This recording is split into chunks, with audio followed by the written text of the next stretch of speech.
Hello friends, स्वागत है आपका हमारे learning platform exam fact academy channel पर। तो जैसा कि आपको पता है, मैंने आपको कल की वीडियो में बताया था कि मैं आपको हरियाणा जीके की क्लासेस कराने वाली हूँ।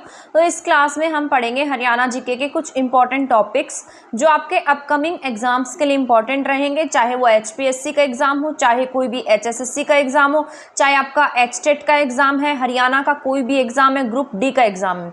सभी एग्ज़ाम के पॉइंट ऑफ व्यू से ये क्लास ज़रूरी रहने वाली है। इसमें मैंने सभी के सभी पॉइंट कंसेप्ट के साथ में साथ फैक्ट के साथ में लिखे हैं। अगर आप मुझसे मेरे चैनल पर जुड़ना चाहते हैं तो आप मेरे चैनल को भी ज्वाइन कर सकते हैं। मेरे चैनल का नेम मैंने यहाँ पर ये लिख दिया है, जीके विद मी को आप सर्च कीजिएगा, इसमें कोई गैप नहीं दीजिएगा तो आपको मेरा चैनल मिल जाएगा। वहाँ पर मैं आपको साइकोलॉजी के टॉपिक्स कराऊंगी जो आपके HTET के एग्जाम के पॉइंट ऑफ व्यू से, DSSS साथ HPSC के पॉइंट ऑफ व्यू से जरूरी रहेंगे। चंडीगढ़ PRT, चाहे आप कोई भी एग्जाम की तैयारी कर रहे हैं, सभी एग्जाम के पॉइंट ऑफ व्यू से साइकोलॉजी की क्लासेस इंपॉर्टेंट रहेंगी जो मैं मेरे चैनल पर कराने वाली हूँ। ठीक है, तो आप मेरा चैनल भी सब्सक्राइब करना नहीं भूलिएगा। तो अब हम स्टार्ट कर देते हैं हरियाणा के बारे में जानना। आज के इस वीडियो में मैं आपको बताऊंगी कि हरियाणा का फॉर्मेशन किस तरीके से हुआ था। इसको जानने से पहले हम थोड़ा सा हरियाणा के बारे में जानेंगे कि इसकी लोकेशन कैसे है, कि एक मतलब कौन सी नदियों के बीच में है, क्या बाउंड्रीज बनती हैं, साथ साथ ये कौन सी माउंटेन रेंजेस के बीच में है, ताकि आपके माइंड में ना पहले एक इमेज सेट हो जाए हरियाणा की कि इस तरीके से हमारा हरियाणा दिखता है। उसके बाद हम बात करेंगे कि हरियाणा के फॉर्मेशन कैसे हुआ था, हरियाणा को बनने से पहले कौन से आयोग लाए गए, हरियाणा का गठन किस तरीके से हुआ है, ये सारा हम आज की क्लास में जानेंगे। पहले मैं आपको बता देती हूँ, दिखा देती हूँ इस वीडियो में कि अब हम क्या क्या पढ़ने वाले हैं। देखो, पहले मैंने आप इस तरीके से कंसेप्ट से लिखा है ताकि आपकी इसमें जितने भी डाउट्स रहे वो क्लियर हो जाए, ताकि आपके माइंड में ना एक इमेज बने। कोई भी चीज़ हम पढ़ते हैं ना, उसको पढ़ने से पहले हमें कंसेप्ट से पढ़ना जरूरी होता है। मान लो आपके एग्जाम में कुछ आ जाए तो आप उसको आसानी से टिक कर पाए। पहले मैंने यहाँ ये कंसेप्ट से लिखा है कि किस तरीके से हरियाणा की लोकेशन है, फिर उसके बाद में मैंने लिखा है कि हरियाणा बना कैसे, उसके पीछे क्या रीजन रहे थे, क्या क्या इतिहास रहा है हरियाणा को बनने के पीछे। ठीक है, यहाँ पर मैंने ये देख सकते हैं आप, इस तरीके से सारा का सारा पहले कंसेप्ट से लिखा है। उसके बाद में यहाँ पहले सारे कंसेप्ट लिखे हैं, उसके बाद मैंने सारे ईयर्स वाइज लिखा है ताकि आपको इसको समझने में आसानी हो। ये आपको क्लास देखते ही याद हो जाएंगे, जितने भी ईयर्स हैं मैं आपको ये सारे याद करा दूंगी और आपको इसमें कोई डाउट नहीं रहेगा। ठीक है, तो यहाँ पहले मैंने सारा का सारा फैक्ट पॉइंट में सारा का सारा जैसे आपका कंसेप्ट पॉइंट है उस तरीके से लिख दिया है। ये सारा कंप्लीट हो जाएगा आज की क्लास में। देखो, इसके बाद हम यहाँ पर इसको खत्म करेंगे, हरियाणा की पॉलिटी पर खत्म कर देंगे और नेक्स्ट क्लास हम उठाएंगे हरियाणा की पॉलिटी से ही। ठीक है, तो इससे नेक्स्ट क्लास में हरियाणा की पॉलिटी रहेगी, बट आज की क्लास में हम ये मतलब जानेंगे हरियाणा का गठन किस तरीके से हुआ। उससे पहले हम जानेंगे कि हरियाणा की जो नेचुरल बाउंड्रीज है वो कैसे किसके साथ में टच करती है। तो स्टार्ट कर देते हैं। जैसा कि आप सभी को पता है, हमारा जो हरियाणा है वो एक बहुत समृद्ध राज्य है, यानी कि यहाँ पर बहुत अच्छे, जैसे आपका गुरुग्राम है, फरीदाबाद है, ऐसी आपके यहाँ पर डिस्ट्रिक्ट्स हैं जो बहुत ज़्यादा GDP में योगदान देती हैं। इसके साथ साथ आपको ये भी पता होना चाहिए, हरियाणा जो है इसका एरिया बहुत ज़्यादा बड़ा नहीं है। जैसे आपके UP, राजस्थान, ये सारी बहुत बड़ी बड़ी स्टेट्स हैं, उस तरीके से हमारा हरियाणा इतना बड़ा नहीं है। हरियाणा का जो एरिया है ना वो 44,212 वर्ग किलोमीटर स्क्वायर है। ठीक है, इसके साथ साथ अगर आपसे माइल्स में पूछा जाता है तो 170 माइल्स है। अब आप पूछेंगे आपने आते ही हमें हरियाणा का एरिया क्यों बता दिया। ये मैंने इसलिए बताया है ताकि आपको अंदाजा हो जाए कि हमारा जो हरियाणा स्टेट है वो कितना बड़ा है और कौन से नंबर पर आता है। तो जैसे हरियाणा है, हरियाणा का जो एरिया है वो 44,212 वर्ग किलोमीटर 170 माइल्स है। और एरिया की बात की जाए तो पूरे के पूरा जो हमारा इंडिया, इस तरीके से इंडिया का मैप है, यहाँ कहीं आपको हरियाणा देखने को मिलता है। हरियाणा, दिल्ली, पंजाब, इस तरीके से आपको देखने को मिलते हैं। तो यहाँ पर जो आपका हरियाणा है वो जितनी भी आपके स्टेट्स हैं, 28 स्टेट्स हैं, उनमें से 20वें नंबर का स्थान रखता है। यानी कि एरिया में आपका हरियाणा कौन से स्थान पर आता है, 20 स्थान पर आता है। 20वां स्थान है हमारा किसमें, एरिया में। पहले हम टोटल कितनी स्टेट्स की बात हो रही है, 28 स्टेट्स की बात हो रही है। अब आप पूछेंगे कि कौन सी ऐसी स्टेट्स रह गई हैं जो हमसे एरिया में पीछे हैं, क्योंकि हमारा तो 20वां स्थान है। इसके अलावा 8 स्टेट ऐसी और भी होंगी जो हमसे छोटी होंगी, तो वो भी मैं आपको याद कराऊंगी कि कौन सी स्टेट्स हैं जो हमसे छोटी हैं। अब आप पूछेंगे ये ऐसा आप क्यों बता रहे हैं, इतनी ज़्यादा हमें पढ़ने की क्या जरूरत है, क्योंकि आप HPSC PGT का एग्जाम देने जा रहे हैं। मान लो आपसे इस तरीके से 4-5 लाइन्स बनाकर दे दी जाए और आपने उसके बारे में पढ़ा ही नहीं हो, मान लो आपसे ऐसे दे दिया जाए कि बताइए इसमें से कौन सी स्टेट ऐसी है जो हरियाणा से छोटी है। अगर आपने इसको नहीं पढ़ा होगा तो आप इसको टिक भी नहीं कर पाएंगे। तो पहले हम जान लेते हैं, आपको पता होगा 2 साउथ की स्टेट है, नीचे की तरफ यहाँ पर एक साउथ की केरला है और एक इस तरीके से यहाँ पर गोवा है, ठीक है। तो गोवा आप सभी को पता है सबसे छोटी स्टेट है। इसके साथ साथ जो केरल है, केरल भी क्या है आपकी सबसे छोटी, मतलब हरियाणा से छोटी है। तो हरियाणा से छोटी स्टेट 2 नीचे की साउथ से याद कर लेना, केरल और गोवा। तो 2 साउथ के हम याद कर सकते हैं, केरल और गोवा। इसके बाद में आप सभी को पता है आपकी जो नॉर्थ ईस्टर्न स्टेट्स हैं वो भी छोटी हैं, ठीक है, लेकिन सारी की सारी हरियाणा से छोटी नहीं है। 7 सिस्टर्स जो हैं उसमें से 2 7 सिस्टर ऐसी हैं जो हमसे बड़ी हैं, बाकी सारी 7 सिस्टर हमसे क्या है, छोटी हैं। वो कौन सी है, यहाँ पर 3 तो M आ जाएंगी, ये 7 सिस्टर की बात हो रही है, 3 M और फिर TN, ठीक है, ऐसे याद रखना, 3 M TN, ठीक है। तो 3 M में कौन सी है, मेघालय, मणिपुर, मिजोरम। 3 M से आपको पता लग गया होगा, 3 M से वही स्टेट है, मेघालय, मणिपुर और मिजोरम।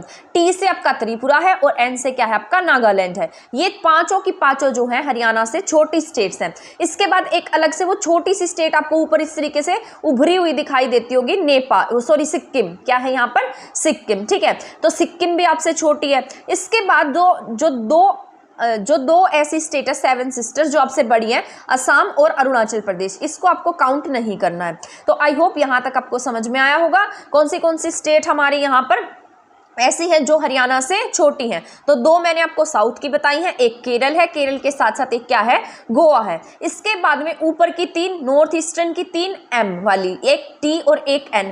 3 M से क्या बन रहा है, मेघालय, मणिपुर और मिजोरम। और फिर इसके बाद में T से क्या बनेगा, त्रिपुरा, N से क्या बनेगा, नागालैंड। आई होप यहाँ तक समझ में आ गया होगा आपको। तो हमने पढ़ा है हरियाणा एरिया में 20वें स्थान पर है। इसमें से हमारी टोटल स्टेट इंडिया में 28 है। 8 स्टेट ऐसी हैं जो हरियाणा से छोटी हैं। इनमें से 3 M वाली हैं, 2 साउथ वाली हैं और एक T और एक N है, ठीक है। इसके बाद में हम अब बात कर लेते हैं कि जो हरियाणा है, जिस तरीके से आपका देश है, ठीक है, इंडिया है, आपको पता है इंडिया में जैसे चाइना के साथ में अलग बाउंड्री है, पाकिस्तान के साथ में अलग बाउंड्री बनाई गई है, ठीक है। जैसे हमने LAC का निर्धारण कर रखा है, LOC का निर्धारण कर रखा है, उसी तरीके से आपका जो हरियाणा है। अब आप पूछेंगे क्या हरियाणा और यूपी को या फिर पंजाब को अलग करने के लिए क्या अलग से कोई बाउंड्री बनाई गई है? आपके देश में कोई भी बाउंड्री नहीं है। आपके देश में जैसे अलग अलग जैसे नदियां हैं वो क्या बनाती हैं, रेंजेस बनाती हैं, सीमाओं का निर्धारण करती हैं। इसके साथ साथ जैसे कोई माउंटेन्स रेंज है वो भी क्या करती हैं, आपके सीमाओं का निर्धारण करती हैं, ठीक है। तो हमारे देश में जैसे हमारा जो हरियाणा स्टेट है, हरियाणा में अलग अलग जैसे आपके यहाँ पर इसके साथ साथ और स्टेट्स भी हैं, तो इनके साथ में कोई बाउंड्री नहीं है, यानी कि किसी सीमा का निर्धारण नहीं किया गया। तो हरियाणा अलग अलग राज्यों के साथ में क्या करता है, सीमा बनाता है। यूटीज के साथ में सीमा बनाता है, जैसे दिल्ली के साथ में टच होता है, चंडीगढ़ के साथ में आपका पंचकुला टच होता है, ठीक है। तो इस तरीके से हरियाणा जो है अलग अलग राज्यों के साथ में और अलग अलग यूनियन टेरिटरीज के साथ में सीमा का गठन करता है।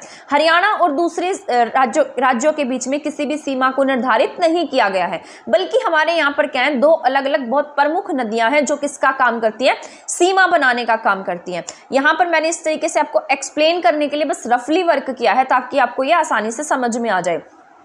आपको पता है पूर्व की तरफ आप यूपी की तरफ से लगते हैं, यूपी के साथ में सीमा साझा करते हैं, और इस तरफ आप किससे लगते हैं, पंजाब के साथ में लगते हैं, और घग्गर नदी यहाँ से टच होती है, ठीक है। घग्गर नदी इस तरीके से जाएगी, यहाँ पर कौन सी जाती है, यमुना जाती है, और यहाँ पर क्या है आपका राजस्थान है, ठीक है। तो ऊपर की तरफ 2 स्टेट और आपके साथ में बाउंड्री बनाते हैं।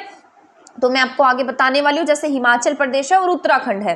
तो यहाँ पर जैसे घग्गर नदी और इस तरीके से इस साइड में क्या आपके यमुना नदी है, ये किसका काम करती है, आपके सीमा बनाने का काम करती है। अब यहाँ पर घग्गर नदी क्या कर रही है, जैसे मान लो यहाँ से नदी क्रॉस होगी तो अपने आप सीमा का निर्धारण हो जाएगा, यहाँ से यमुना नदी क्रॉस होगी तो अपने आप सीमा का निर्धारण हो जाएगा। तो यहाँ पर यमुना नदी क्या कर रही है, यूपी के साथ में सीमा बना रही है, और यहाँ पर घग्गर नदी जो है वो पंजाब के साथ में हमारी सीमा साझा कर रही है। इसके साथ साथ जो आपके ये यमुना नदी है, इसे हम किस नाम से जानते हैं, जैसे यम की बहन है, सूर्य की पुत्री है, और सदा नीरा है, यानी कि सदा बहती है ये। इसी तरीके से जो घग्गर नदी है वो बारिश के मौसम में बहती है, और ये कैसी नदी है, बरसाती नदी है, और यमुना बारहमासी नदी है।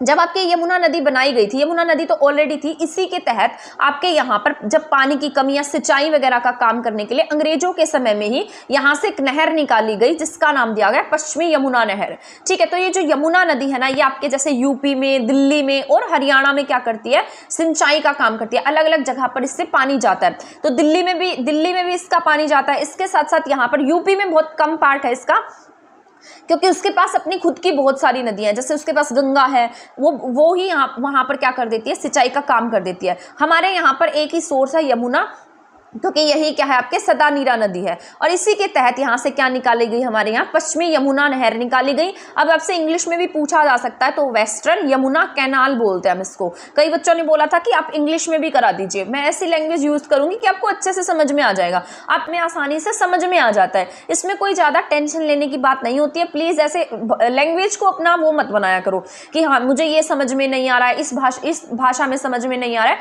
समझने की कोशिश करोगे तो सब समझ में आ जाएगा। और मैं ऐसे वर्ड्स यूज करूंगी कि आपको दोनों ही लैंग्वेज में समझ में आए।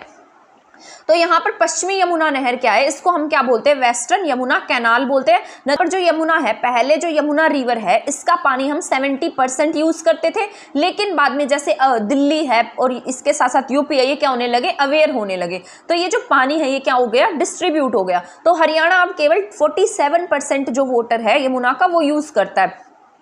तो दिल्ली के बीच में और हरियाणा के बीच में एक एग्रीमेंट हुआ जिसके तहत हरियाणा को कितना वाटर मिलता है, यमुना का 47% वाटर मिलता है। पहले वाटर कितना मिलता था, 70% मिलता था। तो यहाँ से यमुना की एंट्री होती है और इस तरफ ये कौन सी सीमा बाउंड्री बनाती है, इस तरफ ईस्टर्न यमुना कैनाल है, यानी कि पूर्वी यमुना नदी, और इस तरफ क्या है, पश्चिमी यमुना नहर है। नदी नहीं, नहर बोलेंगे, कैनाल को हम नहर बोलते हैं, रिवर्स नदियां होती हैं। ठीक है, तो यहाँ पर वेस्टर्न है और इस तरीके से यूपी की तरफ ईस्टर्न है। यूपी वाला हमसे नहीं पूछा जाएगा, हमसे हमारा पूछा जाएगा। तो हमारी तरफ वेस्टर्न यमुना कैनाल है। तो आपको यहाँ पर एक बार लोकेशन सेट हो गई होगी कि हरियाणा का जो फॉर्मेशन है, यानी कि जो हरियाणा वो किस तरीके से है। यहाँ पर घग्गर नदी जाती है, यहाँ यमुना नदी जाती है। तो ये क्या करती है, इसके साथ में बाउंड्री शेयर करने का काम करती है। ये हमारी हरियाणा के बीच में सीमाएं बनाती है, निर्धारण करती है। और इस तरीके से आपके बीच में क्या आता है, हरियाणा आता है। तो हरियाणा इधर से घग्गर नदी के साथ में घिरा हुआ है, इधर यमुना नदी के साथ में घिरा हुआ है। इसके साथ साथ इसकी जो नेचुरल बाउंड्री है वो कौन डिसाइड करता है, यहाँ पर जैसे कुछ रेंजेस हैं आपके हरियाणा में, जैसे आपके यहाँ पर शिवालिक रेंज है और इसके साथ साथ आपके यहाँ पर अरावली रेंजेस भी हैं। ठीक है, तो ऊपर की तरफ आपके यहाँ शिवालिक रेंज लगती है, नीचे की तरफ आपके यहाँ पर क्या लगता है, अरावली रेंज लगता है। यहाँ पर घग्गर नदी है और इस तरीके से यहाँ पर क्या है, आपके यमुना नदी है। तो यहाँ पर इस तरीके से पूरा का पूरा हरियाणा आपके कवर्ड है। तो यहाँ एक तरफ आपके यमुना नदी, एक तरफ आपके घग्गर नदी, ऊपर की तरफ शिवालिक रेंज, नीचे की तरफ अरावली रेंजेस। तो आपके दिमाग में ना एक बार ये लोकेशन सेट हो गई होगी कि हमारा हरियाणा किस तरीके से दिखता है। यहाँ पर ऊपर जैसे आप यहाँ पे मैंने अलग अलग स्टेट्स लिखी हैं, यहाँ हरियाणा जो है वो पंजाब के साथ में सीमा बनाता है, इधर की तरफ राजस्थान के साथ सीमा बना रहा है, इधर की तरफ यूपी के साथ में सीमा बना रहा है, ऊपर हिमाचल प्रदेश और उत्तराखंड के साथ में सीमा साझा कर रहा है। आपसे पूछा जाए कि जो पंजाब है, पंजाब के साथ में हमारे ये पंजाब के साथ में हम सात जिलों के साथ में टच हो रहे हैं, इसके साथ राजस्थान के साथ हमारे 7 जिले टच कर रहे हैं, इसके साथ साथ यूपी के हमारे 7 जिले टच कर रहे हैं। तो ये सारी बातें मैं आपको आगे की क्लास में पढ़ाऊंगी, जब मैं आपको पूरा एक्सप्लेन से डिटेल से बताऊंगी कौन से जिले की सीमा किसके साथ में लगती है, कौन सा ऐसा राज्य है जिसके साथ हमारा कौन सा जिला लगता है, वो सारा मैं आपको ट्रिक से याद कराने वाली हूँ। इसमें डरने की बात नहीं है, ये बस मैं आपको आपके माइंड में एक बार सेटअप करना चाहती थी कि इसको इस तरीके से याद रखेगा कि हमारे हरियाणा की लोकेशन कैसी दिखती है। अब हम बात कर लेते हैं कि जो हरियाणा है उसका फॉर्मेशन कैसे हुआ है। हमारे यहाँ पर जो अरावली रेंजेस है वो 3.09% है और ऊपर मैंने आपको बताया नहीं है 69% है। तो जो ये करो है ना, ये आपकी वैसे तो ऊंची जो माउंटेन रेंज है सबसे ऊंची आपके हरियाणा में। तो यहाँ पर जो करो है ना, ये शिवालिक की सबसे ऊंची चोट, जो करो है ये आपकी सबसे हाईएस्ट माउंटेन रेंज है शिवालिक की। इसके बाद अरावली ना वैसे तो ज्यादा है लेकिन इसकी हाइट इतनी नहीं है क्योंकि बहुत ज्यादा पुराने माउंटेन्स हैं। तो ये ऐसे टूट टूट कर इनकी हाइट क्या हो गई है, छोटी हो गई है और ये टुकड़ों में बटे हुए हैं। कहीं कहीं पर कहीं गुरुग्राम में, कहीं फरीदाबाद में है, ठीक है, कहीं रेवाड़ी में है, कहीं महेंद्रगढ़ में है। तो इस तरीके से इनकी छोटी छोटी रेंजेस देखने को मिलेंगी आपको और हाइट भी इतनी ज्यादा नहीं है। इसकी सबसे ज्यादा हाइट महेंद्रगढ़ में कुलताजपुर गांव में 652 मीटर ऊंची चोटी ढोसी हिल्स के नाम से जानी जाती है। तो बस ये आपको लोकेशन बतानी थी। और सबसे बड़ी सीमा हमारी किसके साथ में लग रही है, राजस्थान के साथ में लग रही है 1262 किलोमीटर की।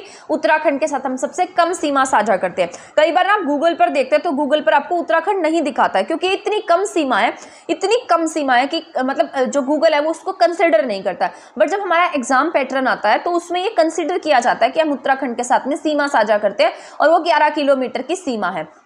तो यहाँ तक आपके माइंड में एक बार हरियाणा की इमेज बन गई होगी कि हरियाणा हमारा किस तरीके से दिखता है। ठीक है, हरियाणा में कौन सी रेंजेस है और हरियाणा किस तरीके से कौन सी स्टेट के साथ में बाउंड्री शेयर कर रहा है। इसके बाद हम बात करते हैं अब हरियाणा बना कैसे है। ये जो इतनी सारी बातें हमने जानी है, अब हरियाणा की फॉर्मेशन कैसे हुई है, हरियाणा का इतिहास क्या रहा है, हरियाणा की उत्पत्ति कैसे हुई है, तो ये सारी बातें अब मैं आपको एक्सप्लेन करके बताऊं। हरियाणा था, हरियाणा 1803 के आसपास की हम बात कर लेते हैं, क्योंकि अगर उससे पहले की मैं आपको बताऊंगी तो हरियाणा की हिस्ट्री स्टार्ट हो जाएगी। मैंने सारी हिस्ट्री मेरे चैनल पे करा रखी है, प्लेलिस्ट बनी हुई है, पूरी कंप्लीट हिस्ट्री मैंने पढ़ाई हुई है, एक एक चैप्टर एक एक बात पढ़ा रखी है, मेरे चैनल पर करा रखी है मैंने वो हिस्ट्री कंप्लीट डिटेल के साथ में कराई हुई है। अगर आपका मन करे देखने का तो देख सकते हैं, वैसे मैं आपको दोबारा भी कराने वाली हूँ।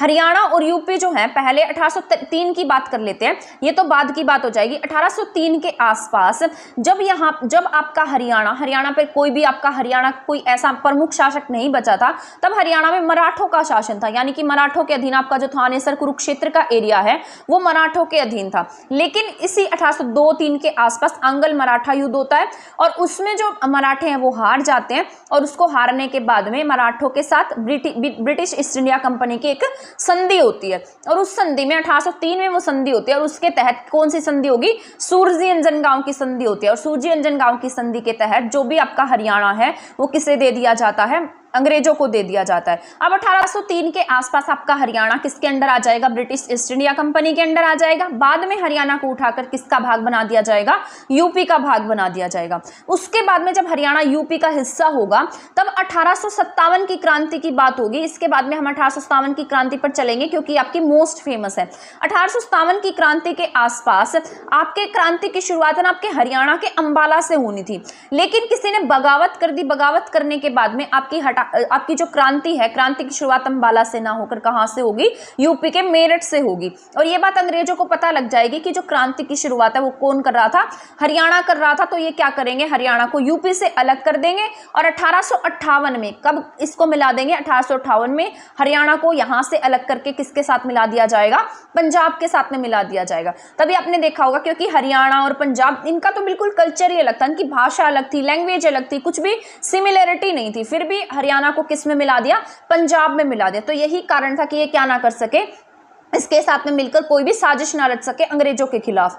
तो यहां तक के पॉइंट आपको समझ में आए होंगे। सबसे पहले हरियाणा 1803 में सूरजी अंजनगांव की संधि के तहत किसके साथ में मिलाया गया, मराठों को दे दिया गया, मराठों ने इसे यूपी में मिला दिया। बाद में 1857 की क्रांति हुई, और 1858 में हरियाणा को किस में मिला दिया गया, यूपी से अलग करके पंजाब में मिला दिया गया। तो ये बात आपको याद रखनी है, किसमें शामिल कर दिया, पंजाब में शामिल कर दिया। 1858 के बाद में जैसे तैसे हम किसके साथ में रह गए, पंजाब के साथ में रह गए। हमने कोई भी आवाज नहीं उठाई, हम सभी इकट्ठे मिलकर रह रहे थे, क्योंकि उस समय में ब्रिटिशर्स का राज था। उस समय आपस में लड़ाइयां करना मुश्किल था, क्योंकि हम किससे लड़ाई कर रहे थे, ब्रिटिशर्स से लड़ाइयां कर रहे थे। उसके बहुत सालों के बाद में 1925 के आसपास ये भी हमने आवाज नहीं उठाई, ना हरियाणा ने ना पंजाब ने। ये ना अलग अलग मीटिंग्स हुआ करती थी, जैसे कभी कांग्रेस की मीटिंग हो गई, कभी मुस्लिम लीग की मीटिंग हो गई, तो ये अलग अलग मीटिंग्स किया करते थे। उसमें ना अलग अलग इनके जैसे कोई भी जैसे प्रस्ताव होते हैं वो लाए जाते थे, कोई भी डिसीजन लिया जाता था। तो 1925 के आसपास मुस्लिम लीग की बैठक हुई। तो 1925 में अब हमने पढ़ा 1858 से लेकर 1925 तक हम शांति से बैठे थे, हम कुछ भी नहीं बोले। लेकिन 1925 में क्या बात उठी कि जो हरियाणा है उसको क्या कर दिया जाए, पंजाब से अलग कर दिया जाए। तो 1925 में मुस्लिम लीग की बैठक में हरियाणा को किससे अलग करने की मांग उठाई गई, हरियाणा से अलग करने की मांग उठाई गई। पंजाब और हरियाणा को एक दूसरे से अलग करने की मांग उठाई गई। और ये मांग किसके द्वारा उठाई गई थी, आपके पीरजादा मोहम्मद हुसैन के द्वारा। ये दिल्ली की बात है, दिल्ली में ये अधिवेशन हुआ था, मुस्लिम लीग की बैठक थी। हरियाणा को पंजाब से अलग करने की मांग कब उठाई गई है, 1925 में उठाई गई। किसने उठाई, पीरजादा मोहम्मद हुसैन ने। इसके बाद हम बात कर लेते हैं 1932 की। पहले 1925 की बात है, 1925 के बाद में फिर से किसकी बात होगी, 1932 में। ठीक है, 25 के बाद सीधा 32 आ जाएगा। 1932 में हमारे एक राष्ट्रवादी नेता थे देशबंधु गुप्त, ये ना पानीपत से बिलोंग करते थे। फिर इनके द्वारा भी क्या कहा गया कि हमें क्या चाहिए, हरियाणा को पंजाब से अलग करना चाहिए, हमें हरियाणा और पंजाब एक साथ नहीं चाहिए। लेकिन उस समय में आपको पता है 1932 1925 इसके आसपास गांधी जी आपके इंडिया में आ गए थे, और इंडिया में आकर उनका क्या बनने लगा, यहाँ पर प्रभुत्व होने लगा था, यानी कि उनका नाम होने लगा। तो जैसे गांधी जी का नाम हो रहा था, उस समय में देश को आज़ाद कराने की बातें चल रही थी, तो हम आपस में एक दूसरे पर लड़ाइयाँ कैसे कर सकते थे। तभी हम क्या हो गए, उस समय में शांत हो गए, क्योंकि देश को आज़ादी दिलाना सबसे पहले आता था। इसके बाद उस समय गांधी जी का बोलबाला था RTC राउंड टेबल कॉन्फ्रेंस 1931 32 33 इसके आसपास में चल रहा था, और देश को आज़ाद कराने की बातें चल रही थी। इसीलिए यहाँ पर जो आपका स्टेट है उसको हरियाणा से अलग करना बिल्कुल मतलब मूर्खता की बात है कि हम आपस में ही लड़ाइयाँ करते। इसीलिए देश को आज़ाद कराने की बात ही सभी लोग उस समय में गांधी जी का कहना मानते थे। तो उस समय गांधी का बोलबाला था, RTC चल रही थी, तो इन सब बातों पर किसी ने ध्यान ही नहीं दिया देश की। और इसके बाद जैसे 1932 पढ़ाया मैंने, 1932 में देशबंधु गुप्त ने बात की। इसके बाद में क्या हो गया, हमारे देश आज़ाद हो गया 1947 में, और 47 में आज़ाद होने के बाद में आपका जो पंजाब है, पंजाब का एक हिस्सा कहाँ चला गया, पाकिस्तान में चला गया। तब हरियाणा को पंजाब से अलग करने की मांग जो है वो बढ़ने लगी, क्योंकि पंजाब का एक हिस्सा पहले से अलग हो गया था। तब हरियाणा को लगा कि अब हमारी भी बात बन सकती है, इसलिए हरियाणा को पंजाब से अलग करने की मांग और आगे की तरफ बढ़ने लगी। इसके बाद 1947 के बाद में 48 की बात आती है, जब आपके देश आज़ाद हो गया 1947 में, और हरियाणा और पंजाब उस समय भी एक थे। और उस समय में जैसे 1948 में एक थे मास्टर तारा सिंह। मास्टर तारा सिंह ने हरियाणा को क्या कहा, पंजाब से अलग कर दिया जाए। मतलब इन्होंने ये ना एक अखबार निकालते थे, उसका नाम था अजीत। तो उस अजीत अखबार में इन्होंने सबसे पहली बार लिखा था कि हरियाणा और पंजाब अलग किया जाए। मास्टर तारा सिंह जी जो हैं, इन्होंने पंजाब की तरफ से बोला था, क्योंकि ये पंजाब के थे और ये नहीं चाहते थे कि हरियाणा और पंजाब एक रहें। जिस तरीके से हरियाणा के लोग पंजाब से अलग होना चाहते थे, उसी तरीके से पंजाब के भी लोग ऐसे थे जो हरियाणा को अलग करना चाहते थे। मतलब ये दोनों आपस में एक दूसरे से लड़ते रहते थे कि हमें पंजाब के साथ में नहीं रहना, पंजाब के लोग कहते थे कि हमें हरियाणा के साथ नहीं रहना। तो 1948 में मास्टर तारा सिंह जी ने अखबार निकाला अजीत, उसमें इन्होंने सबसे पहली बार लिखा कि हरियाणा को पंजाब से अलग किया जाए। जब 1947 में देश आज़ाद हुआ और अलग अलग जैसे पहले भी स्टेट्स हुआ करती थी, जैसे 1947 में आपके देसी रियासतें थी, उसमें आपका जो पंजाब था, हरियाणा था, ये सब एक थे। तो यहाँ पर 1947 में यहाँ के CM कौन बने थे, GC भार्गव। तो यहाँ पर भार्गव की सरकार थी। ठीक है, तो आपसे पूछा जाए कि 1947 में जब देश आज़ाद हुआ, तब यहाँ पर आपके हरियाणा पंजाब में किसकी सरकार थी, कौन CM थे, तो GC भार्गव थे। इसके बाद 1949 में सच्चर समिति आई, सच्चर भीमसेन सच्चर की सरकार आ जाती है। 1948 तक ये CM रहेंगे। इसके बाद में भीमसेन सच्चर की सरकार आएगी और भीमसेन सच्चर समिति बनाई जाएगी। इसमें कहा जाएगा जो पंजाबी भाषी हैं उनको दो हिस्सों में बांट दिया जाएगा, एक पंजाबी भाषी और एक हिंदी भाषी। परंतु फिर भी इनकी बात जो है ना वो सफल नहीं हो पाएगी, और ये जो सच्चर फॉर्मूला है ये भी फेल हो जाएगा। इसके बारे में आगे एक्सप्लेनेशन से बताऊंगी, आगे लिखा है मैंने। फिर 1948 तक यहाँ पर ये सारी बातें चलती रही, भीमसेन सच्चर फॉर्मूला, GC भार्गव, ये सारे के सारे जो डिस्प्यूट हैं वो चलते रहे। 1948 में गांधी जी की डेथ हो जाती है। उसके बाद में यहाँ पर आपके जो देसी रियासतें हैं वो सब बनाई जा रही थी। सरदार पटेल जो थे ना वो बहुत स्ट्रिक्ट थे इन सब चीज़ों को लेकर। तो हरियाणा पंजाब चुप बैठ गई कुछ समय के लिए, और इनको लगा कि अभी हमें इन सब चीज़ों को लेकर बात नहीं करनी चाहिए, क्योंकि देश में पहले से उथल पुथल मची हुई थी और देसी रियासतों का एकीकरण करना था। 1948 तक ये सारी बातें यहाँ पर फिर से जो मामला था वो शांत हो गया। इसके बाद 1953 की बात है। 1953 में जैसे ही आपके यहाँ पर राज्यों के लिए आयोग बनाया गया, आपको पता है राज्य पुनर्गठन आयोग बनाया गया 1953 में, 3 सदस्य था, फजल अली आयोग के नाम से इसको जाना जाता है। जब 1953 में फजल अली आयोग बनाया गया, तो इसमें ना जो फजल अली थे वो इसके मेंबर थे, इसके हेड थे। तो ये 3 सदस्य थे, ये तीनों कहाँ जाते, मतलब पूरे के पूरे भारत का इन्होंने भ्रमण किया, पूरे भारत में घूमे। इन्होंने देखा कि कौन सी स्टेट को किससे अलग करना चाहिए, कौन सी स्टेट किसके साथ में मिलानी चाहिए। उसी तरीके से जो ये फजल अली आयोग है ये आपके हरियाणा में आता है, हरियाणा के रोहतक में आता है। और हम जब ये रोहतक में आता है तब इनकी बहुत खातिरदारी करते हैं कि हमारे हरियाणा को ना ये क्या करेंगे, पंजाब से अलग कर देंगे। ठीक है, हम इनको बहुत इनको बहुत खुश करके यहाँ से भेजते हैं। लेकिन फिर भी अपनी रिपोर्ट में क्या लिख लिख देते हैं हरियाणा को पंजाब के साथ में ही रहने दिया जाए। इन्होंने हम अपनी जो रिपोर्ट लिखी उसमें हरियाणा को पंजाब से अलग नहीं किया। और ये हमें कब पता लगेगा? 1956 में, जब ये लिस्ट आएगी अलग अलग स्टेट फॉर्मेशन की। जैसे ये 14 स्टेट की लिस्ट आती है, आपको पता है जब हरियाणा का, जब आपके यहाँ पर राज्य पुनर्गठन आयोग की रिपोर्ट आई तब आपके यहाँ पर 14 जिलों का गठन किया गया था और 6 यूटी बनाए गए थे।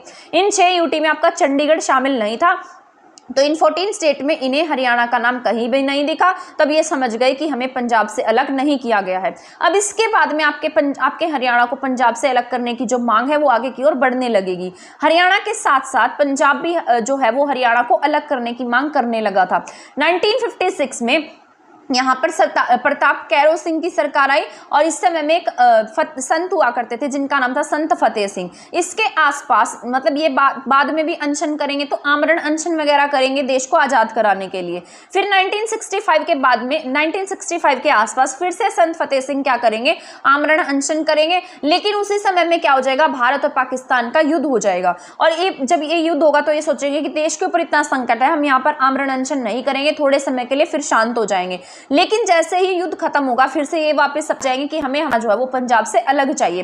तो 1966 के आसपास ये जो बातें ये ज्यादा जोर पकड़ने लगेंगी और 1965 में ही क्या बना दी जाएगी? कमेटी बना दी जाएगी जिसका नाम रखा जाएगा सरदार हुकुम सिंह समिति। क्योंकि इससे पहले अब ये आपका जो हरियाणा ये बनाना इसलिए भी आसान हो गया था क्योंकि आपको पता है 1956 में आपके यहाँ पर राज्य बनाए गए, 14 स्टेट्स बनाए गए थे। लेकिन इसके 4 साल बाद ही यानी कि 1960 में आपके गुजरात बन गया था, इसके बाद 63 में नागालैंड बन गया था और इसके बाद 3 साल बाद ही हमारे यहाँ पर नागालैंड के बनने के 3 साल बाद ही हरियाणा स्टेट फॉर्मेशन में आया। ठीक है, इसके बाद यहाँ पर जैसे जो 1966 में यहाँ पर जो एक ग्रुप बनाया गया 65 में जिसका नाम दिया गया शाह आयोग। हरियाणा को गठन करने के लिए एक आयोग बनाया गया जिसका नाम क्या था? शाह आयोग था। और ये इसके सदस्य थे MM फिलिप, S दत्त और JC शाह। इन्होंने ना अपनी रिपोर्ट्स दी। कुछ अप्रैल में सीमा आयोग का गठन किया गया था और यहाँ पर अप्रैल में 1965 में इन्होंने एक आयोग बनाया, 66 में इन्होंने सीमा आयोग का गठन किया, मई 66 में इन्होंने अपनी रिपोर्ट भी दे दी और सितंबर में ये रिपोर्ट लोकसभा में पेश की गई और पास कर दी गई कि हरियाणा राज्य का गठन किया जाए। 1 नवंबर को हरियाणा स्टेट फॉर्मेशन में आ जाएगा। इसके बाद मैंने इसको और ज़्यादा अच्छे से एक्सप्लेनेशन से लिखा है ताकि आपको ये बहुत अच्छे से समझ में आ जाए। ठीक है, वहाँ पर मैंने आपको कुछ पॉइंट बताए हैं। इसके बाद आगे मैं और ज्यादा एक्सप्लेनेशन से आपको समझाने वाली हूँ, ट्रिक्स के साथ मैं आपको बताने वाली हूँ कि आप इसको कैसे याद रख सकते हैं। यहाँ पर इसके बाद में जैसे ही हरियाणा स्टेट के बनने की बात आई तो उसी समय में जैसे चंडीगढ़ है, चंडीगढ़ जो था ना ये एक डिस्प्यूटेड था। हरियाणा के लोग चाहते थे कि चंडीगढ़ हमारा है और पंजाब के लोग क्या कहते थे कि जो चंडीगढ़ है वो हमारा है।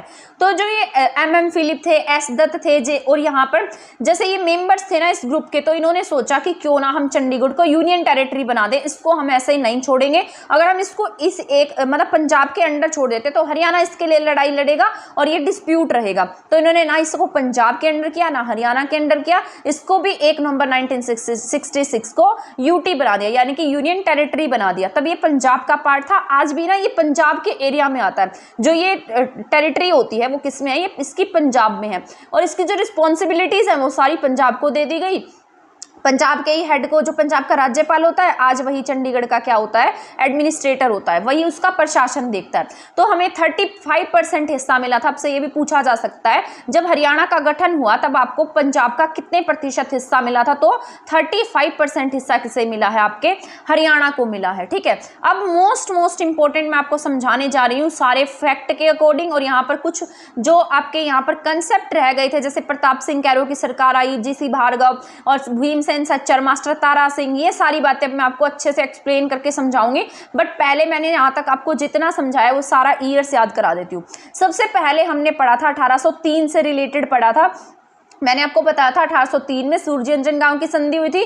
तब हमारा जो हरियाणा वो किसके अंडर था? मराठों के अंडर था। लेकिन बाद में 1803 में आंग्ल मराठा युद्ध के बाद में सूरजयंजन गांव की संधि के तहत हमारा हरियाणा किसे दे दिया गया? ब्रिटिश ईस्ट इंडिया कंपनी को दे दिया गया। तो आपसे पूछा जाए कौन सी संधि होती है? सूरजयंजन गांव की संधि होती है 1803 में। तो उसके अंडर हरियाणा किसके पास में आ जाता है? BIC के अंडर आ जाता है। तो सबसे पहले हमने शुरू किससे किया है? 1803 से शुरू किया। इसके बाद 1809 से 10 तक किसके पास में था हरियाणा? ब्रिटिशर्स के पास में था। ठीक है, ब्रिटिशर्स के अंडर था। 1832 के आसपास मैंने आपको बताया था हरियाणा को किस में मिला दिया गया? उत्तर पश्चिमी प्रांत में, यानी कि यूपी में मिला दिया गया। फिर मैंने आपको बताया था इसके बाद 1857 की क्रांति होगी और उस समय हरियाणा किसका हिस्सा था? यूपी का हिस्सा था। आपसे ये भी पूछा जा सकता है कि जब 1857 की क्रांति हुई तब हरियाणा किसका भाग था? तो हरियाणा यूपी का ही हिस्सा था। इसके बाद 1858 में हरियाणा का विलय किसमें कर दिया गया? आपके पंजाब में कर दिया गया। एक साल के बाद किसमें मिला दिया इसको? पंजाब में मिला दिया। 1925 मैंने आपको बताया था मुस्लिम लीग का अधिवेशन होगा 1925 में, फिर इसको किसमें मिला देंगे? दिल्ली में मिला देंगे, मतलब सॉरी, मुस्लिम लीग के दिल्ली अधिवेशन में हरियाणा को किसने अलग करने की मांग कही? इन्होंने इसको हरियाणा से अलग कर दिया जाए। ये किसने कहा था? पीरजादा मोहम्मद हुसैन ने कहा था। फिर इसके 3 साल बाद ही 1928 में सर्वदलीय सम्मेलन की बैठक में हरियाणा को अलग करने की बात कही गई। इसके बाद ये मोस्ट इंपॉर्टेंट है आपका 1932। ठीक है, 9 दिसंबर 1932, ये एक एग्जाम में एज इट इज डेट पूछी गई थी। 9 दिसंबर 1932 को देशबंधु गुप्त ने हरियाणा को पंजाब से अलग करने की मांग कही। ठीक है, तो 1932 तक हमने पढ़ लिया। इसके बाद 1948 में मास्टर तारा सिंह, इसके बाद एक इंसान और थे जिनका नाम है पट्टाभी सीतारामैया। ठीक है, पट्टाभी सीतारामैया कांग्रेस के अध्यक्ष थे। इन्होंने भी क्या कहा कि जो हरियाणा है उसको पंजाब से अलग कर दिया जाए, और ये क्या है? सही बात है। 1947 में हमारा देश आजाद हो गया। पहले 1947 तक के मैं आपको रिवाइज करा देती हूँ सारे ईयर्स के हमने इसमें क्या क्या पढ़ लिए हैं। ठीक है, एक बार रिवीजन कर लेते हैं ताकि हमें आसानी हो जाए और आपको याद हो जाए। ठीक है, तो सबसे पहले मैंने आपको पढ़ाया है, यहाँ पर एक बार ऐसे कर लेते हैं, 1 मिनट। पहले मैं आपको बताती हूँ, सबसे पहले हमने क्या पढ़ा? 1803। उसके बाद मैंने आपको क्या पढ़ाया? 1809 से 1810। उसके बाद मैंने आपको पढ़ाया 1832। उसके बाद मैंने आपको पढ़ाया 1857, एक साल बाद यानी कि 1858। उसके बाद हम पढ़े हैं सीधा काफ़ी दिन के बाद हम बोलेंगे 1925 में, 1925 के बोलेंगे 1928 में, 1928 के बाद फिर 1932 में, 1932 के बाद हम यहाँ पर बोलेंगे 1946 में। ठीक है, इसके बाद 1947 में हमारा देश आज़ाद हो जाएगा। तो 1803 में सबसे पहले मैंने आपको पढ़ाया है 1803। ठीक है, पहले हम क्या पढ़े? 1803 सूरजयंजन गांव की संधि। इसके बाद में हमने पढ़ा 6 साल बाद 1809 से 10 में BIC। इसके बाद 9 से 10 के बाद सीधा हम कब आ जाएंगे? 1832 पर। 32 के बाद हम कब पढ़ेंगे? 1857 की सीधी क्रांति। इसके 1 साल बाद हम किस में शामिल हो जाएंगे? पंजाब में, यानी कि 1858 में हम किस में शामिल हो गए? पंजाब में। इसके बाद 1925 में आएंगे हम सीधा, और इसमें मुस्लिम लीग में किसकी बात कही जाएगी कि हरियाणा को पंजाब से अलग कर दिया जाए। ये बात कौन उठाएगा? पीरजादा मोहम्मद हुसैन। इसके बाद 1925 के बाद में यहाँ पर 1932 में देशबंधु गुप्त की बात होगी। देशबंधु गुप्त क्या कहेंगे कि इसको हरियाणा को पंजाब से अलग कर दिया जाए। इसके बाद मोस्ट इंपॉर्टेंट था 1946, जिसमें पट्टाभी सीतारामैया हरियाणा को पंजाब से अलग करने की मांग को सही कहेंगे। 1947 में आपका जो हरियाणा है वो, मतलब हमारा जो देश है वो आजाद हो जाएगा। तो इतने ईयर्स आपको याद हो गए होंगे, 1803, 1809, 1832, 1857, 1858, 1932, 1925 और 1932। इसके बाद 1946, उसके बाद 1947। आई होप ये ईयर्स जो है ना वो आपको याद हो गए होंगे जो मैंने अभी आपको समझाए हैं। ठीक है, तो आपको आप ना इसको अपनी नोटबुक में लिखकर देखिएगा और आपको आसानी से याद मिलेंगे। ठीक है, ऐसे नोटबुक बनाना, उस नोटबुक में ईयर्स लिखते जाना और इसके जो इंपॉर्टेंट पॉइंट एक एक शब्द में लिख लेना, ताकि जब आप एग्जाम दो तो आपको याद आ जाए कि हमने क्या पढ़ा था। ठीक है, ये ईयर्स इसीलिए इंपॉर्टेंट होते हैं और इसीलिए मैंने आपको ये रिवाइज कराए हैं, ताकि जब आप इसको पढ़ो तो आसानी से याद रख सको। सारे ईयर्स एक बार लिखकर देखना और आपको ये याद मिलेंगे। ठीक है, इसके बाद यहाँ पर अब एक बात आती है कि जैसे आपके हरियाणा से पंजाब को अलग करने की मांग उठ रही थी, तब सभी क्या थे? इस बात के पक्ष में थे, लेकिन कुछ लोग थे जो हरियाणा को पंजाब से अलग नहीं होने देना चाहते थे। उसमें आर्य समाज था। आर्य समाज के साथ साथ उसमें जो आज की आपकी RSS है, यानी कि भारतीय जनसंघ, ये सब क्या चाहते थे कि हरियाणा जो पंजाब से अलग ना हो। ये जो भारतीय जनसंघ है इसने लास्ट तक विरोध किया था कि हरियाणा और पंजाब एक रहें, इनको अलग ना किया जाए। ठीक है, तो आपसे पूछा जा सकता है कि इसके खिलाफ कौन कौन थे कि जो हरियाणा और पंजाब है उनको अलग ना किया जाए। तो आर्य समाज, हिंदू महासभा और जनसंघ ये इसके विरोध में थे। 1946 में पट्टाभी सीतारामैया ने अखिल भारतीय भाषाई कॉन्फ्रेंस में हरियाणा को अलग करने की मांग कही। 1947 में क्या हो जाता है, आपका देश आजाद हो जाता है। इसके बाद हम पढ़ते हैं आजादी के बाद हमारे हरियाणा को अलग करने के लिए क्या क्या काम किए गए। मैंने आपको बताया था 1948 में एक अखबार आता था जिसका नाम था अजीत, ठीक है। उसमें मास्टर तारा सिंह जी ने क्या लिखा कि हरियाणा को क्या कर दिया जाए, पंजाब से अलग कर दिया जाए। ये 1947 से 48 तक किसकी सरकार थी, जीसी भार्गव की सरकार थी। ये क्या रहे थे, हरियाणा के सीएम रहे थे। इसके बाद मैंने बताया था इसके बाद में 1949 में आपके यहाँ पर भीमसेन सच्चर की सरकार आएगी। भीमसेन सच्चर यहाँ के सेकंड सीएम बनेंगे क्योंकि उस समय हरियाणा और पंजाब एक थे, तो हरियाणा के भी सीएम यही कहे जाएंगे क्योंकि उस समय में हरियाणा और पंजाब क्या थे, एक थे। तो अक्टूबर 1949 में 1 अक्टूबर की बात है जब भीमसेन सच्चर आए तो एक फॉर्मूला लेकर आए जिसका नाम था भीमसेन सच्चर फॉर्मूला। इन्होंने क्या किया, जैसे हरियाणा और पंजाब है ना, इसको भाषाई आधार पर डिवाइड कर दिया। जहां पर पंजाबी बोलते हैं उसको पंजाबी प्रांत, जहां हिंदी बोलते हैं वहां हिंदी प्रांत। तो इस तरीके से मतलब इनको 2 पार्ट्स में डिवाइड कर दिया गया। इसमें ना ये कहा गया था कि जो पंजाबी प्रांत है वहां पर पंजाबी क्या कहते थे कि हम हिंदी नहीं पढ़ेंगे, और यहाँ पर जो ये हिंदी भाषी थे वो कहते थे कि हम पंजाबी नहीं पढ़ेंगे, ठीक है। तो इस तरीके से ना दोनों गुट में क्या था, एक तरीके से डिवीजन था। तो इन्होंने भीमसेन सच्चर ने क्या किया, यहाँ पर इस पार्ट को 2 भागों में बांट दिया और 2 भागों में बांटकर इन्होंने एक फॉर्मूला लगा दिया यहाँ पर जिसे नाम दिया गया भीमसेन सच्चर फॉर्मूला। इन्होंने कहा कि जो आपका पंजाबी एरिया है वहां पर सेकेंड लैंग्वेज क्या बना दी जाए, हिंदी बना दी जाए। कि आपको आपके स्कूलों में दूसरी भाषा के रूप में क्या पढ़ाना होगा, हिंदी को पढ़ाना होगा। और यहाँ पर जो आपका हिंदी एरिया था वहां के लोगों को क्या कहा कि आपको अपने हिंदी के एरिया में क्या पढ़ानी होगी, पंजाबी पढ़ानी होगी। इस बात को लेकर क्या हो गया, दोनों गुटों में विवाद हो गया। हिंदी भाषी क्षेत्र के लोग ऐसे बोलने लगे जब हमें पंजाबी पढ़नी नहीं है, हम अपने बच्चों को पंजाबी नहीं पढ़ाना चाहते तो हम क्यों पढ़ाएं, ठीक है। उसी तरीके से जो पंजाबी मतलब जहां पर पंजाब एरिया था उन्होंने हिंदी के बारे में ऐसा ही कहा। तो इस तरीके से उनके बीच में डिस्प्यूट हो गया। तो यही क्या था, आपका भीमसेन सच्चर फॉर्मूला था जिससे हमने सच्चर फॉर्मूला कहा, जो लैंग्वेज के बैरियर को दूर करने के लिए लाया गया था। लेकिन ये क्या हो गया, एक तरीके से डिस्प्यूटेड हो गया, ठीक है। तो इसे हम किस नाम से जानते हैं, भीमसेन सच्चर फॉर्मूला के नाम से जानते हैं। इसमें हिंदी और पंजाबी भाषी दोनों को क्या कर दिया गया था, डिवाइड कर दिया गया था। इसके बाद में 1956, ये कब की बातें हैं आपके, 1949 की बात है। इसके बाद सीधे 1956 की बात कर लेते हैं। 1956 में जब आपके देश की बात बता रही हूँ, जब आपके देश में अलग अलग स्टेट बनाई जा रही थी, यूटी बन गई थी, राज्य पुनर्गठन आयोग ने अपनी रिपोर्ट दे दी थी और अलग अलग राज्यों का गठन हो गया था, उसमें आपके हरियाणा का नाम कहीं भी नहीं आया था। तब वहां पर जो प्रताप सिंह कैरो है उसकी अध्यक्षता में कमेटी का गठन किया गया था। पहले ना एक कमेटी के सदस्य बने थे जिसको नाम दिया गया क्षेत्रीय फॉर्मूला। तो प्रताप सिंह कैरो की अध्यक्षता में क्या लेकर आई, एक फॉर्मूला लेकर आए जिसका नाम था क्षेत्रीय फॉर्मूला। इसमें भी ना क्षेत्रीय फॉर्मूला में भी इसको 2 भागों में डिवाइड किया गया था, एक पंजाबी क्षेत्र और एक हिंदी क्षेत्र, ठीक है। पंजाब इसमें भी अलग अलग एरिया को डिवाइड कर दिया गया। जैसे वहां पर भाषा का था सच्चर फॉर्मूला में कि इस एरिया में ये लोग ये भाषा पढ़ेंगे सेकंड लैंग्वेज, और हिंदी भाषा में ये सेकंड लैंग्वेज पंजाबी को पढ़ेंगे। उसी तरीके से 1956 में क्या आता है, क्षेत्रीय फॉर्मूला आता है और इसमें आपके पंजाब को और हरियाणा को 2 भागों में बांटा जाता है। हरियाणा तो नहीं कहेंगे, हिंदी क्षेत्र कहेंगे, क्योंकि उस समय में जो आपके हिमाचल प्रदेश था वो भी इसका हिस्सा था कहीं ना कहीं। तो पंजाबी क्षेत्र और हिंदी क्षेत्र में इसको बांट दिया गया। जो हिंदी क्षेत्र था इसके अध्यक्ष कौन बनाए गए, बलवंत तायल बना दिए गए। यहाँ पर जैसे आपका हिसार है, रोहतक है, करनाल है, अंबाला है, नारायणगढ़ है, इसके साथ साथ जो आपके हिमाचल प्रदेश के एरिया थे जैसे कांगड़ा और शिमला, ये सब किस में रख दिए गए, हिंदी क्षेत्र में रख दिए गए। और पंजाब में जो पंजाब के आज के इलाके जैसे लुधियाना, अमृतसर, पंजाब, ये सारे होशियारपुर, संगरूर, ये सब पंजाबी क्षेत्र में रख दिए गए। लेकिन ये भी जो था ना ये सक्सेसफुल नहीं हो पाया।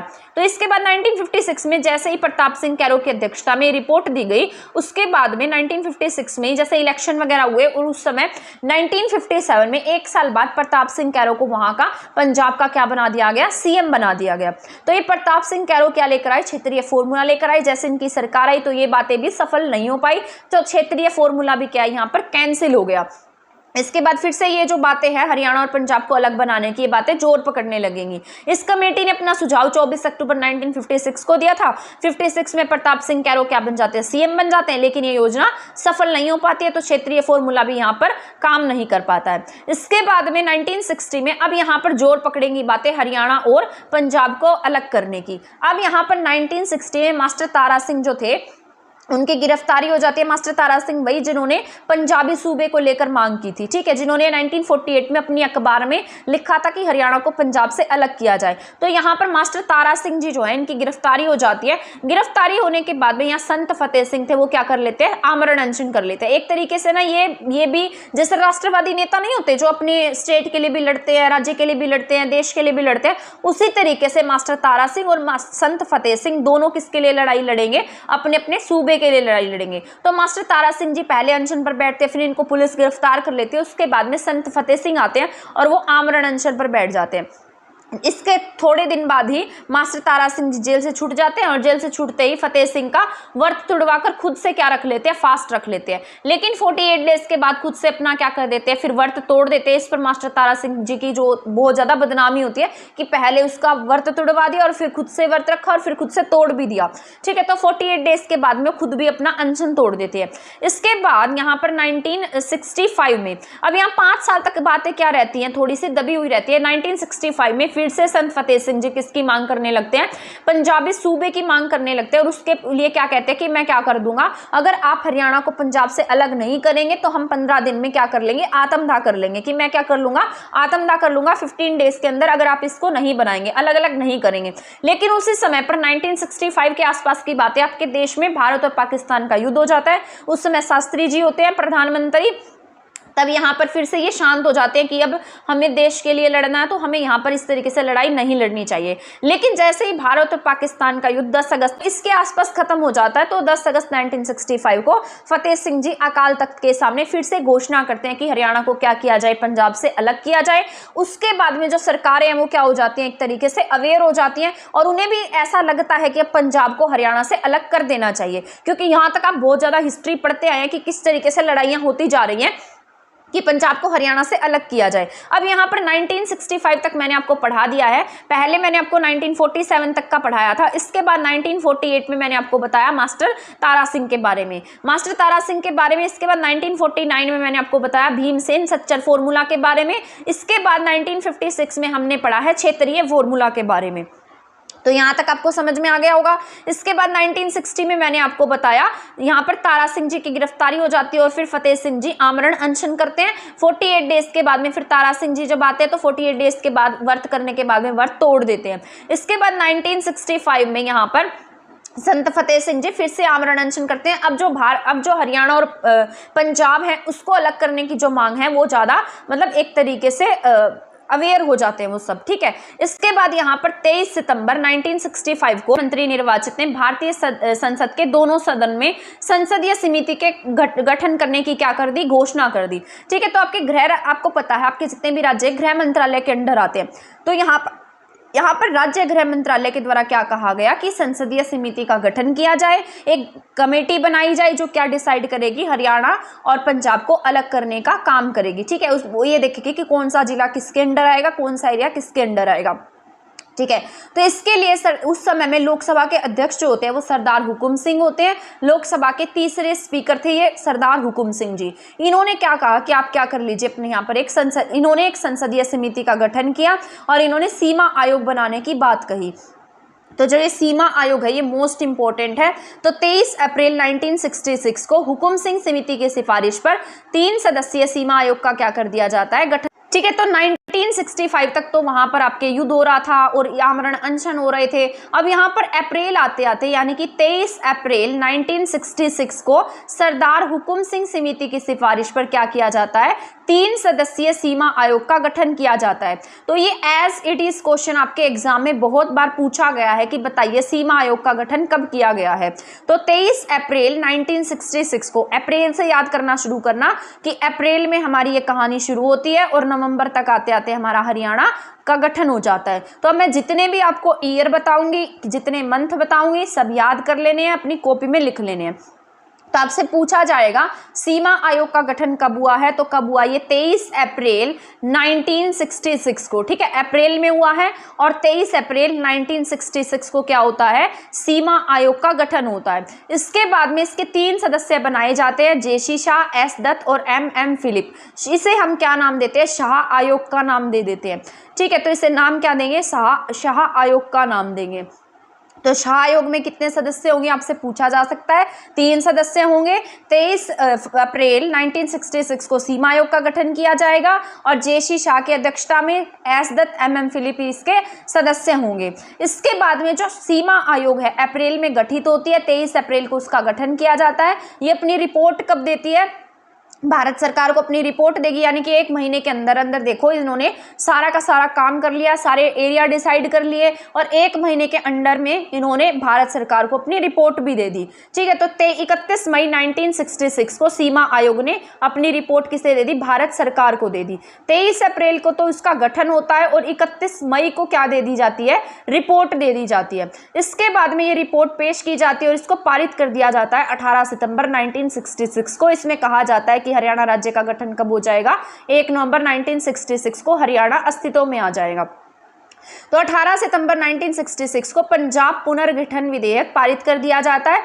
इसे क्या नाम दिया जाएगा, पंजाब पुनर्गठन विधेयक। उस समय आपके देश के राष्ट्रपति डॉक्टर राधाकृष्णन होंगे और पीएम कौन होंगे, इंदिरा गांधी होंगी। तो ये बात याद रख लेनी है, doctor Radhakrishnan and then PM क्या होंगी, इंदिरा गांधी होंगी।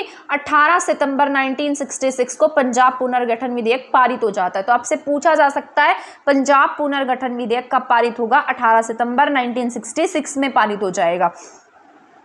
सीमा आयोग का गठन 23 अप्रैल, रिपोर्ट कब दी, 31 मई, 18 सितंबर को पारित कर दिया जाएगा। 1 नवंबर को हमारे हरियाणा का गठन हो जाएगा। इसके साथ साथ आर्टिकल 10 के अनुसार यहाँ पर विधानसभा के सदस्यों की सीटों को बांटा गया। इसमें बताया गया कि कितनी सीट हरियाणा को दी जाएंगी, कितने एमएलए हरियाणा में जाएंगे। तो उस समय 54 सदस्य जो थे वो हरियाणा विधानसभा को दे दिए गए। हरियाणा को 35% एरिया दे दिया गया। इसके साथ साथ चंडीगढ़ को यूनियन टेरिटरी बना दिया गया और हरियाणा पंजाब को अलग अलग कर दिया गया। ठीक है, इसके साथ साथ यहाँ पर आर्टिकल 10 में क्या कहा गया कि हरियाणा को 54 एमएलए दिए जाएंगे। इसके तहत आपके हरियाणा के पहले सीएम बना दिए जाते हैं भगवत दयाल शर्मा, जो नॉन इलेक्टेड होंगे। 1966 में ये सीटें 1954 थी, लेकिन 1 साल बाद जब हम इलेक्शन कराएंगे तो ये सीटें 81 सीटों पर हम इलेक्शन कराएंगे। 1977 में हमारे यहाँ पर सीटें कितनी हो जाती हैं, विधानसभा की 90 सीटें हो जाती हैं। 1 नवंबर 1966 को हरियाणा राज्य 17वां राज्य बनकर अस्तित्व में आता है। तो ये सारे पॉइंट आपको याद रख लेने हैं, जितने भी मैंने आपको बता दिए हैं। ठीक है, अब शुरू से हमने क्या क्या पढ़ा है एक बार मैं आपको वो सारा रिवाइज करा देती हूँ, इसके बाद हमारी क्लास खत्म हो जाएगी। ये जो मैं आपको रिवाइज करा रही हूँ ना, ये जरूर सुनिएगा, क्योंकि इसमें अब आपको ये पता लगेगा कि आपने कितना ध्यान से सुना है, आपको कितना अच्छे से समझ में आया है और आप क्या क्या भूल रहे हैं, आपको क्या चीज़ दोबारा करने की नीड है। ठीक है, और जैसे जैसे मैं लिखती जाती हूँ, जैसे मैंने अब आपको पढ़ा दिया, मैं आपको यहाँ पर रिवाइज कराऊंगी सारे ईयर्स, तो वो आप भी अपनी कॉपी में साथ साथ लिख कर देखिएगा कि मुझे क्या क्या याद है। सबसे पहले 1803 पढ़ा था। 1803 में मैंने आपको क्या बताया, सूरजयंजन गाँव की संधि बताई। इसके बाद मैंने 6 साल बाद 1809 से 1810 तक मैंने आपको क्या बताया है कि ये किसके अंडर रहेगा, BEIC के अंडर रहेगा। 1832 में हरियाणा को किस में मिला दिया गया, यूपी में। ठीक है, इसके बाद 1857 की क्रांति हुई और 1857 की क्रांति के समय में हरियाणा किसका भाग था, यूपी का ही हिस्सा था। अब 1 साल के बाद में 1858 में हरियाणा को किस में मिला दिया गया, यहाँ पर पंजाब में मिला दिया गया। यहाँ 1858 से लेकर 1925 तक जो हरियाणा था वो क्या रहा, बिल्कुल शांत रहा, कुछ नहीं बोला। लेकिन 1925 में दिल्ली में मुस्लिम लीग की अध्यक्षता होती है, जिसमें पीरजादा मोहम्मद हुसैन क्या कहते हैं कि हरियाणा को किससे अलग कर दिया जाए, पंजाब से अलग कर दिया जाए। बाद हम पढ़े हैं 1932, जिसमें मैंने आपको देशबंधु गुप्त के बारे में पढ़ाया है। इसके बाद मैंने आपको बताया था 1946, जिसमें पट्टाभी सीतारामैया जी के बारे में पढ़ा था कि उन्होंने जो हरियाणा है और जो पंजाब है उसको अलग करने की मांग को सही ठहराया।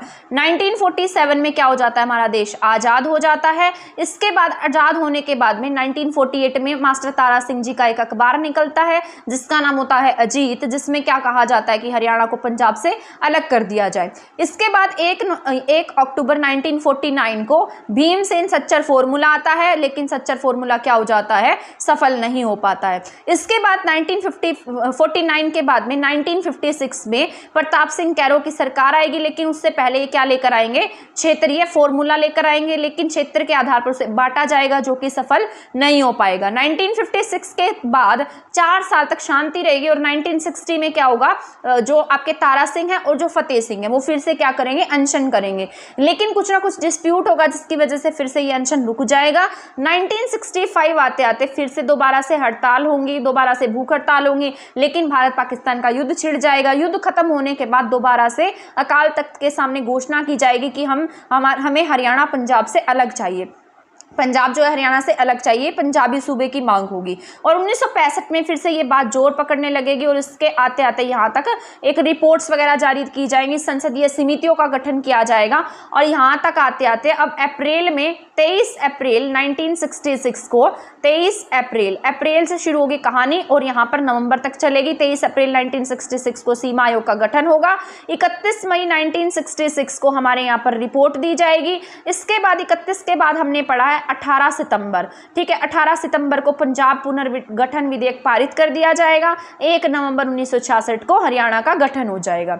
आई होप यहाँ तक जितने पॉइंट मैंने अब आपको समझा दिए हैं आपको समझ में आ गए होंगे। ये डेट्स मैंने अब आपको सीरीज में लगाकर बता दिए, सारे डेट्स के थ्रू याद करा दिए ताकि आप इसको एग्जाम में भूले नहीं। अब आप इसको अपनी नोटबुक में लिख कर देखेंगे ना तो आपको ये याद मिलेंगे। मैंने इतनी बार आपको ये रिवाइज कराया कि आपको अब ये आने चाहिए, नहीं आते हैं तो ये आपकी गलती है कि आपने इसको ध्यान से सुना नहीं है, ठीक है। अपने शॉर्ट नोट्स बनाइए, जिस तरीके से मैंने डेट्स बताई हैं वो सारे की सारी ऐसे ही लिखते जाइए, कौन से ईयर में किसके टाइम में क्या हुआ था, ठीक है। साथ में उस घटना का नाम लिख लीजिएगा जो इन डेट्स से रिलेट करती है ताकि आप उसको एग्जाम में रिलेट कर पाएँ, आपको याद आ जाए। तो मिलेंगे अब हमारी नेक्स्ट क्लास में हमारे पॉलिटिक्स के टॉपिक के साथ। तब तक आप हमारे चैनल के साथ बने रहें। चैनल को सब्सक्राइब नहीं किया है तो सब्सक्राइब कर दीजिए, मेरे चैनल को सब्सक्राइब नहीं किया है तो आप मेरे चैनल को भी सब्सक्राइब कर सकते हैं। तो मिलेंगे नेक्स्ट क्लास में, तब तक के लिए धन्यवाद और थैंक यू।